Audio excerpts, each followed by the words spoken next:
श्रीरामचंद्रं शरणं प्रपद्ये। श्रीरामदूतं शरणं प्रपद्ये। परम पूज्य परम तपस्वी पूज्य महाराज श्री के चरणों में मेरा शत शत प्रणाम। पूजनीय उपाचार्य श्री मुनिगण, साध्वीगण और श्रावक भाई बहन सभी को मेरा प्रणाम। आप सब जानते हैं मैं गुजरात से हूँ। वैसे तो पूरी वसुधा हमारी है, फिर भी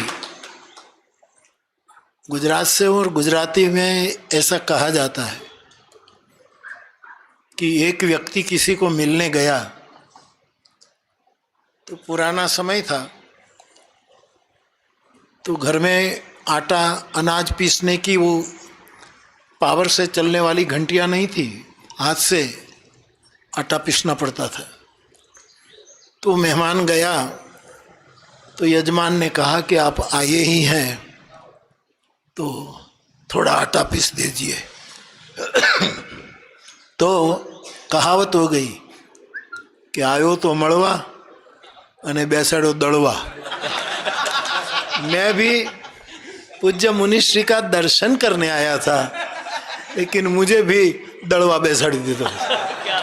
लेकिन बड़े स्नेह लगुन पर करही, हमारे रामचरितमानस की चौपाई है कि जो बड़े होते हैं वो छोटे पर बहुत प्रेम करते हैं।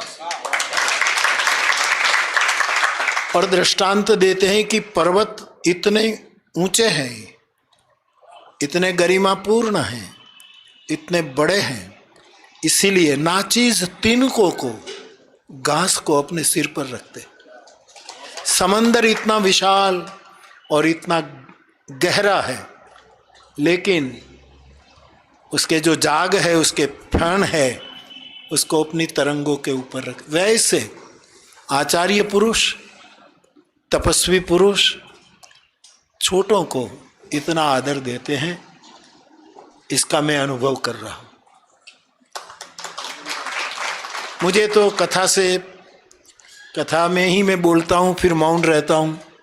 शाम की मेरी संध्या पूजा के बाद फिर मौन छोड़ता हूँ। तो कथा से जब मैं 1:30 बजे उतरा तो आपका आशीर्वाद लेकर गुजरात से 2-3 भाई आए और प्रसाद दिया, ग्रंथ दिया और निमंत्रण भी दिया कि आप आ सके तो। और मैंने कहा कि नंबर नोट कर लो, यदि अनुकूलता हो जाए तो मैं भी दर्शन कर लूँ। तो तीर्थों में क्या है कि ऊपर जाने से भी दर्शन होता है और नीचे उतरने से भी दर्शन होता है। केंद्र में तीर्थ होना चाहिए। तो ऊपर जाए तो बद्रीनाथ, नीचे जाए तो महाराज। तो हम तो दर्शन के लिए यहाँ आए हैं। आपका स्नेहादर, आपका प्रेमाशीष ये हमें प्राप्त हुआ और सही में मुझे बड़ी प्रसन्नता हुई। हमारे रामचरितमानस में ऐसा लिखा है कि पार्वती को जब शिव को पाना था तो नारद जी ने उसको बताया कि शिव की प्राप्ति बिना तपस्या नहीं होगी, क्योंकि तप के प्रभाव से, बल से ब्रह्मा सृष्टि का निर्माण करता है। बिना तप सृष्टि का सर्जन नहीं हो सकता, और बिना तपस्या सृष्टि का परिपालन भी नहीं हो सकता, और बिना तपस्या दुरीत का निर्माण भी नहीं हो सकता। ये सब तप से होता है। और सनातन धर्म की बिलक बिलक धाराओं में तप की बड़ी महिमा है। इनमें भी इस जैन परंपरा में जो तपस्या की महिमा है, काश कहीं दिखने मिले। और ऐसे महापुरुष को मैं मिलता हूँ तो मुझे ज़्यादा खुशी इसीलिए होती है कि कभी कभी बहुत तप करने वाले गंभीर हो जाते हैं, मुस्कुराते नहीं। आप मुस्कुराते रहते हैं। हम आपके दर्शन को आए और आप मुंह चढ़ाए बैठे तो हमने ऐसा कौन सा गुनाह किया?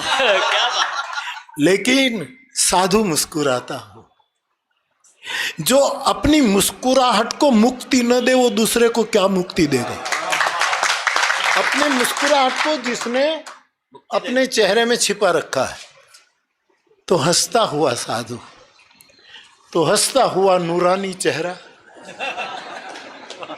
आपके दर्शन हुए। तप के बिना तेज नहीं आता। तप का फल है तेजस्विता, और तप के कारण आदमी का अंतःकरण विशुद्ध होता है। और परमात्मा को पाना नहीं है, ये है ईश्वरः सर्वभूतानां हृदयेषु तिष्ठति, सबके हृदय में कायम है, निरंतर है। तो किसी साधन से परमात्मा मिलता नहीं, लेकिन तप रूपी साधन करने से अंतःकरण की शुद्धि होती है, और अंतःकरण शुद्ध होते ही वहाँ जो निरंतर बैठा है उसका साक्षात्कार होने लगता है। ऐसी तप की बड़ी महिमा है। आपके सामने हम क्या कहें, हम तो संसारी लोग हैं, आप तो तपस्वी हैं। फिर भी खबर नहीं क्यों महावीर स्वामी बिना कारण मुझे प्रिय है, कोई कारण नहीं। मैंने 3-4 कथा भगवान महावीर पर गाई है। मानस महावीर, विरायतन में एक कथा गाई, समेत शिखर में गाई, अब पालिताना में गाने जा रहा हूं मानस नवकार मंत्र पर।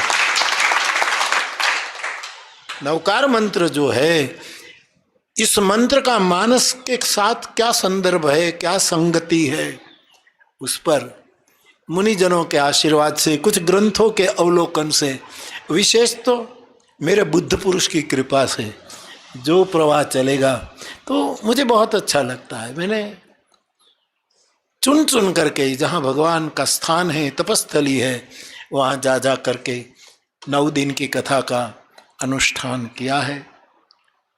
विशेष कुछ न कहते हुए मुझे बड़ी प्रसन्नता होती है। संकोच ये हो रहा था कि हम समय पर न पहुंच पाए, आपके कोई नित्य कर्म में बाधा हो, कहीं हम बाधक न बन जाए। और साधक की परिभाषा ही यही है कि जिंदगी में किसी को बाधक न बनो, उसी का नाम साधक। इतना ही बड़ा साधक और दूसरे को बाधक बने तो समझना वो साधक नहीं है। सिद्ध तो हम न बन पाए, कोई कोई महापुरुष बन सकते हैं। विषयी हमको होना नहीं है, न हम विषयी रहे, न हम सिद्ध होने की चेष्टा करें, क्योंकि सिद्धता प्राप्त करने के बाद गिरने का मौका बहुत होता है, पतन का बहुत। तो मैं तो मध्यम मार्गी हूँ, न विषयी रहना है न सिद्ध होना है, केवल साधक बने रहना है, साधक रहना है। तो रामचरितमानस के एक साधक के नाते एक सिद्ध पुरुष के दर्शन के लिए हम आए हैं। आपका आशीर्वाद, आपका अनुग्रह, आपका वात्सल्य सबको प्राप्त हो, ऐसी हनुमान जी के चरणों में प्रार्थना करता हूँ। और जितना आप श्रावक भाई बहन संग संग जा रहे हैं, ओ साधु पुरुष का संग हमारे भागवत में लिखा है, मोक्ष द्वारम अपावृतम। देवहूति माँ को कपिल भगवान उपदेश, उसमें साधु की व्याख्या करते हैं। तो साधु का संग एक बहुत बड़ी, जितनी मिनट, जितने लम्हे, जितने क्षण चुपचाप साधु का संग प्राप्त किया जाए, जिसको उपासना कहते हैं, आराधना कहते हैं हमारे रामचरितमानस के, कि जिसके पास बैठकर पता न रहे कि मैं मौन हूं कि मुखर हूं कि गा रहा हूं, एक आराध निकल जाए कंठ से, एक पुकार निकल जाए, उसको आराधना कहते हैं, उपासना कहते हैं। किसी बुद्ध पुरुष के पास बैठना साधना कहते हैं। इनकी कृपा से हमारे भीतर का जागरण हो, हमारे अंतःकरण के कमल खिल जाए। टैगोर ने ठीक कहा, रविंद्रनाथ टैगोर ने, कि कमल की हर पंखुड़ी खुल जाए, उसी का नाम ही मुक्ति है, वही निर्वाण है। तो कई लोग कहते हैं कि 5 ही मिनट है, महात्मा के पास जाकर क्या, अरे 5 मिनट क्या, 1 घड़ी आधी घड़ी। साधु संग सएव साधु सुकृतो मोक्ष द्वारम अपावृतम प्रसंगम अजरम पाशम। संसार के पदार्थ जो है आसक्ति देना, जो तो कभी क्षीण न होने वाला बंधन है। अष्टपाश जो शास्त्रों ने कहा, इनमें से एक सब दूसरों का संग। लेकिन ये संग यदि किसी साधु पुरुष से हो जाए तो मुक्ति का द्वार खुल जाता है। तो जिनके लम्हे आप तो संग संग सहयात्री बनकर जा रहे, बड़भागी हैं, भाग्यवान हैं। आज हम भी अपने भाग्य की सराहना कर रहे हैं कि हमें भी ये लाभ। हमारे गुजरात में एक वार्ता कही जा, आप गुजराती समझते हैं? ओछी। तो गुजराती में एक कहावत है कि देरानी और जेठानी दोनों आटा, जिससे मैंने पहले कहा ना कि आटा पीसने की घंटियाँ रहती थी गुजरात में, 2-3 घंटे लगते थे बाजरी गेहूँ का पीसने का। तो दोनों गई आटा पीसने के लिए, देवरानी जेठानी थे। तो बारिश की मौसम थी, तो दोनों, एक जो 2 घंटी थी किसी के घर में, तो दोनों आटा पीस रही बाजरे का। तो जो देवरानी थी वो बाजरी डालकर आटा तो पीस रही, लेकिन बीच बीच में खाती भी जा रही। बाजरा डाले, पीसे और एक चपटी खा ले। और जेठानी थी वो पूरा का पूरा पीस रही थी। तो जेठानी को लगा, देवरानी को डांटते हुए कहा कि ये क्या है, ये कोई संस्कार है कि आटा पीसते पीसते बच्चे भी घर में भूखे बैठे और तू खा रही है? बोले मैं तो अब पियर से ही ये संस्कार लेकर आई हूँ, तो ये मेरा स्वभाव है। तो खाती रही। जेठानी ने कहा ठीक है तेरा संस्कार। तो पीसते पीसते वो लगभग 1-8 किलो खा गई। दोनों ने अपना आटा अपने पात्र में भर करके घर जा रही। बारिश की मौसम थी, बारिश रुकी हुई थी, लेकिन कीचड़ वाला रास्ता था। एक ओर से गाय भैंस आई और वो दोनों अपने को और अपने आटे को बचाने के लिए एकदम लड़खड़ी। तो दोनों का पैर फिसल गया, दोनों गिर गई। गिरी, अच्छा हुआ कि चोट न लगी, लेकिन आटा डल गया, दोनों का आटा कीचड़ में चला गया। तो जेठानी रोने लगी कि मेरे बच्चे भूखे हैं, मेरा पूरा आटा कीचड़ में फिसल गया। और देवरानी हंसने लगी कि मैंने पीसते पीसते जितना खा लिया इतना तो मेरा रहा, तेरा संसार में अपनी आयुष्य के सभी आटे गिर जाए कीचड़ में, इससे बेहतर है कि जितना साधु संग कर लिया वो अपना होता है। आज इसका अवसर हमको भी मिला। मैं पुनः एक बार बहुत प्रसन्नता व्यक्त करता हूँ। हमारे साथ काशी से आए हुए जगत गुरु सतुआ बाबा भी पधारे हैं। हमने कहा चलिए महाराष्ट्र बुद्ध परंपरा के हम पंते जी मित्र वो भी आए हैं। वैष्णव परंपरा से हमारे मोहन बाबा आए हैं। हम सब इसीलिए आपके दर्शन के लिए आए, विशेष कुछ न कहते हुए कि मानस की चौपाई की अर्धाली कहकर मैं मेरी बात को आपके चरणों में समर्पित करता हूँ। धन्य घड़ी जब होई सत्संगा, जिस घड़ी में सत्संग मिले वो लम्हा, वो मोमेंट, वो पल धन्य है। पुनः पूज्य श्री के चरणों में प्रणाम करते हुए, मुनिगणों को, साध्वी गणों को प्रणाम करते हुए हम आपसे विदा लेंगे। बहुत बहुत प्रणाम।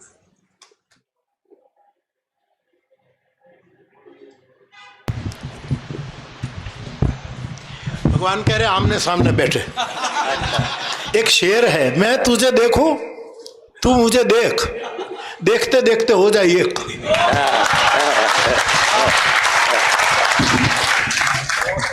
बापूजी ने कहा कि तू मुझे देख, मैं तुझे देख, देखते देखते दोनों हो जाएं एक। और मैं निवेदन कर रहा हूँ, चाहा जिसे मुक्त कर दो उसे, प्रेम को तौलने का तराजू यही है। चाहा जिसे मुक्त कर दो उसे, प्रेम को तौलने का तराजू यही है। मोहब्बत का मारा खिंचा आएगा, ना आए तो समझो तुम्हारा नहीं। यदि बापू नदी किनारे कथा वाचन कर रहे हैं तो जितने लोग जा रहे हैं वो व्यक्ति नहीं जा रहे हैं, उनके दुख से मुक्त होने के लिए उनकी शरण में जा रहे हैं। और वाकई में कथा है क्या? जो मन की व्यथा को हर दे वो कथा है। अन्यथा आज के व्यक्ति के पास बिल्कुल समय नहीं है। आज के व्यक्ति का पूरा समय स्त्री और स्त्री में जा रहा है। पर बापू 50 वर्षों से भक्तों के बीच में रहते हैं, कवियों के बीच में रहते हैं, गीतकारों की गीत का भी शौक है, कविताओं का भी शौक है, गाते हैं, मुस्कुराते, कहते हैं ना, जैसा मुखड़ा वैसा मन है। यहाँ देखो, जैसा मुखड़ा वैसा मन है, कितना प्यारा ये जीवन। और वाकई में बापू बैठ जाएं, कुछ भी ना बोलें, फिर ये सब कुछ बोल जाते हैं। इनकी आंखें बोलती हैं, इनकी माला बोलती है, कुछ मत करो, राम राम राम राम राम राम करते रहो, उसमें तर जाओगे। कहते ना, वाल्मीकि की जाप का निकला ये परिणाम, श्रद्धा मन में चाहिए, मरा कहो या राम। बापू ने कहा कि ना 5 मिनट सत्संग कोई 2 घंटे 4 घंटे 5 मिनट का नहीं, 1 घड़ी आधी घड़ी, आदि हो पुनियाद, तुलसी संगत साधु की कटे कोटि अपराध। जब सुबह हम लोग वहाँ से आ रहे थे, देखा कि बड़ा भारी पंडाल, हम की नदी किनारे कौन बैठा है? ये भोगी तो बैठेंगे नहीं, योगी के पीछे ही भोगी लग सकते हैं। और देखा बड़ा भारी पंडाल, हमने अपने संगपति जी को, ऋषभ भाई को बुलवाया। हमने कहा यार देखो क्या है, फिर एक होर्डिंग पड़ा, मुरारी बापू। अरे हमने कहा इनको तो बुलाना चाहिए आज, फिर ऐसा मौका फिर कहाँ मिलेगा। इतने पास से रास्ते से गुजर चुकी, 10 बज रहा था और उसमें बापूजी की कथा चल रही थी। हमने कहा बीच में जाना अच्छा नहीं है। उस समय हम लोगों की गोचरी का समय, भोजन का समय था, जो कि 2 दिन में 1 दिन आहार करते हैं, 2 दिन में 1 दिन खाना खाते, आहार करते, वो भी खड़े खड़े भोजन करते हैं, हाथ में ही आहार करते हैं। यदि उस भोजन में बाल चींटी कोई जीव जंतु आ जाए, भोजन को छोड़ देते हैं, कुल्ला करके वापस अपनी कुटिया में पहुंच जाते हैं, पैदल ही चलते हैं, 12 महीने 24 घंटे नग्न रहते हैं। क्योंकि 3 प्रकार के लोग हैं संसार में। एक प्रकृति का जीवन जीने वाले लोग हैं, दूसरे वो हैं जो संस्कृति को जीवन जी रहे हैं, तीसरे वो हैं जो विकृति का जीवन जी रहे हैं। प्रकृति का मतलब नेचुरल लाइफ। दीक्षा को, सन्यास को 37 साल हो गए बापू, आज तक स्नान नहीं किया, साबुन नहीं लगाई, शैम्पू नहीं लगाते। क्यों? प्रकृति स्नान करती है। संत मंत्र स्नान करता है, संत ध्यान स्नान करते हैं, संत अपने आप में डूब जाते तो स्नान हो जाता है, जब विहार करते तो पसीना से स्नान हो जाता है। 37 साल से स्नान नहीं किया है, गाड़ी पर बैठते नहीं, हवाई जहाज में उड़ते नहीं, पैदल ही चलते हैं। अभी 37-38 सालों में 1.25 लाख किलोमीटर की पैदल यात्रा कर ली है। वो भी एक बार भोजन कर, 2 दिन में 1 दिन खाना खाते हैं। कल परसों आहार किया था, कल उपवास था, आज आप भोजन लिया। उसमें भी गेहूं नहीं खाते, फल फूल नहीं खाते, ड्राई फ्रूट्स नहीं खाते, जूस नहीं पीते, रागी की रोटी। अभी बीच में रामदेव बाबा मिले थे, हमको समय शिखर में आए थे बाबा रामदेव जी। तो हमने कहा बाबा बोले महाराज साहब भोजन में क्या करते? हमने की रागी क्यों? अरे बोले बहुत रागी ही खाना चाहिए, रागी खाने से 100 बीमारियां दूर हो जाती हैं और गेहूं खाने से 1000 बीमारियां पैदा हो जाती हैं। रागी की रोटी खाते हैं, 2 सब्जी कोई भी, एक गीली एक सूची, मूंग की दाल, दूध पीते नहीं है, शक्कर खाते नहीं है और फिर भी दिन भर में 25-30 किलोमीटर हंस के चल लेते हैं। ये दिन भर खाने वाले लोग सुबह से शाम हो जाती है, सुबह से शाम हो जाती है, दिन भर सुबह से उठने से देर रात तक ठूस ठूस की यहाँ तक खाते हैं, फिर रात भर ये आवाज़ करते हैं और सुबह चले जाते हैं। सुबह से शाम तक खूब खाते हैं, पर 24 घंटे में एक बार घर से मंदिर तक चल के नहीं जा पाते हैं। और मुझे बड़ा आश्चर्य होता है, पत्थर एक बार मंदिर गया, देखा नहीं अयोध्या में बाबा राम, भगवान राम, पत्थर एक बार मंदिर गया भगवान बन गया, पत्थर एक बार मंदिर गया भगवान बन गया। आदमी जिंदगी भर मंदिर गया, इंसान नहीं बन पाया। और इंसानियत की पाठशाला का पाठ बापू जी जान से पढ़ा रहे हैं कि कुछ करो मत करो, जिंदगी एक सफर ए सुहाना, यहाँ कल क्या हो किसने जाना। जब बम्बई हमने फोन करवाया कि कभी अपने योगेश भाई कविता को बापू को बहुत मानते, पिता जैसा मानते, और ये भी उनको बेटा जैसे बच्चे जैसा मानते हैं। उसने भी कभी कथा करवाई होगी बापू, हमने किया, उसने मुझे बापू की पूरी सीडी किताब साहित्य ला के दिया था, सुनता रहता हूँ बैठे बैठे, अच्छा लगता है।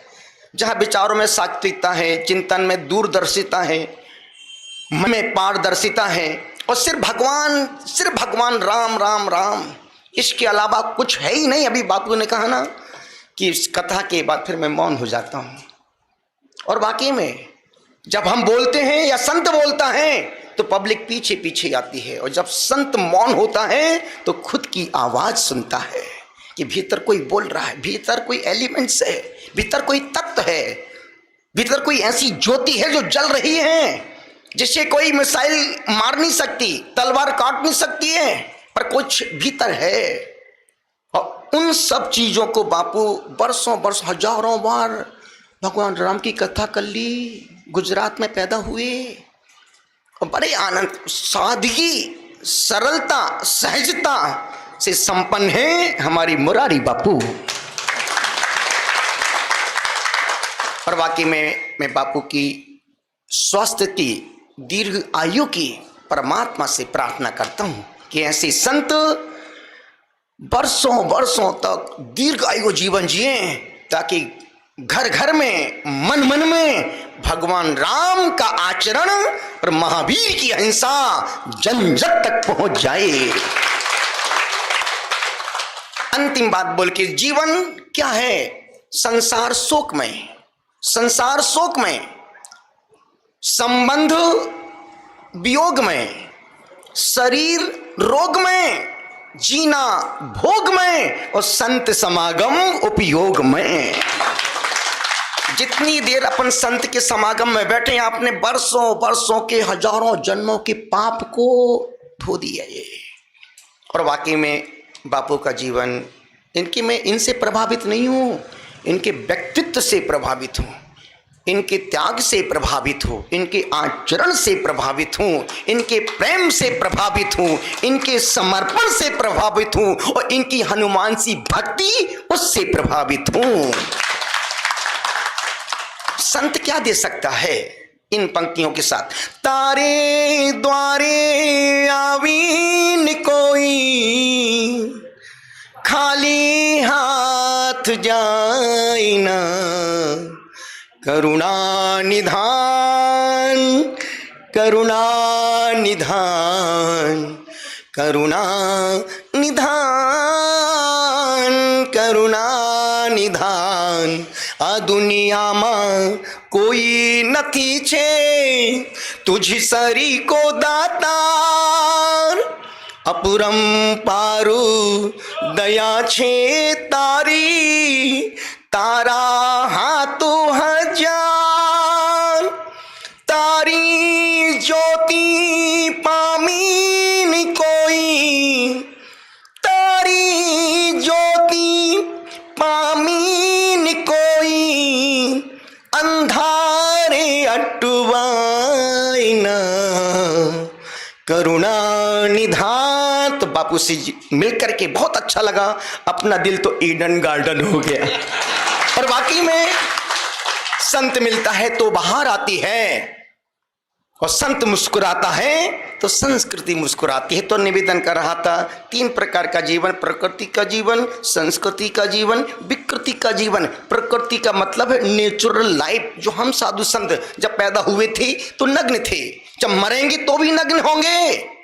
और संसार में प्रकृति ने जो दिया सब कुछ नग्न है। धरती नग्न है, नदी भी नग्न है, आकाश भी नग्न है, सागर भी नग्न है, सूरज भी नग्न है, चंद्रमा भी नग्न है, तारे भी नग्न है, धरती भी नग्न है, पशु पक्षी जानवर भी नग्न है। इसलिए दिगंबर संत भी नग्न है।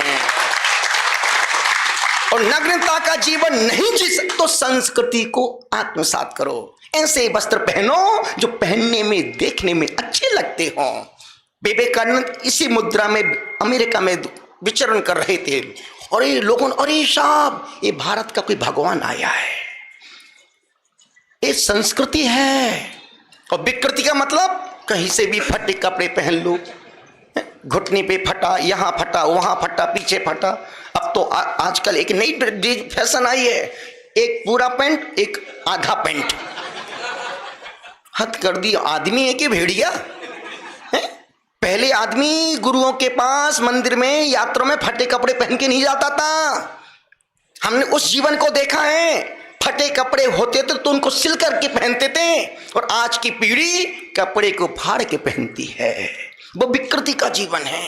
तो मैं निवेदन कर रहा हूँ बापू से मिलकर के आज अपना दिल तो बहुत ही अच्छा लगा, और योगेश भाई को भी यहीं से आशीर्वाद देता हूँ जो उन्होंने बापूजी को बोल करके और बापूजी के मन में, और हमेशा योगेश ने एक बहुत अच्छी सब बात कही, बोले गुरुजी बापूजी के पास यदि आपके व्यक्ति पहुंच जाएंगे तो वो जरूर पहुंचेंगे। क्यों? उनके मन में हमेशा गुरुओं के प्रति, संतों के प्रति, भगवान महापुरुषों के प्रति हमेशा बहुमान सम्मान रहता है। हमने जिनके मन में बहुमान सम्मान होता है वही तो संत होते हैं।